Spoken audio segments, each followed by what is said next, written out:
श्रावण सोमवारानिमित्त गांधीग्रामच्या पूर्णा नदीपात्रातून पवित्र जल घेऊन दहीहंडा पोलीस ठाण्याच्या हद्दीतील विविध गावांमध्ये भव्य कावड यात्रा उत्साहात पार पडली। हर हर महादेवच्या जयघोषाने संपूर्ण परिसर भक्तिमय झाला। पोलिसांच्या चोख बंदोबस्तामुळे यात्रा शांततेत पार पडली।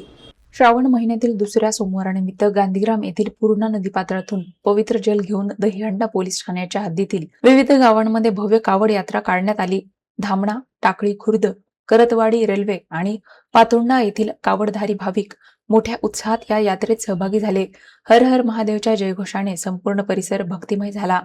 विविध रंगांची आणि आकर्षक पद्धतीने सजवलेल्या कावडींनी नागरिकांचे विशेष लक्ष वेधून घेतले। भक्तिमय वातावरणात भाविकांनी पवित्र जल घेऊन आपल्या गावाकडे प्रस्थान केले।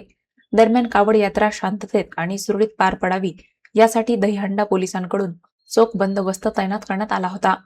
पोलीस ठाणेदार गोपाल ढोले यांच्या मार्गदर्शनाखाली पोलीस उपनिरीक्षक आशिष जाधव, सागर कापसे यांच्यासह पोलीस कर्मचारी, वाहतूक पोलीस आणि होमगार्ड यांनी बंदोबस्ताची जबाबदारी सांभाळली।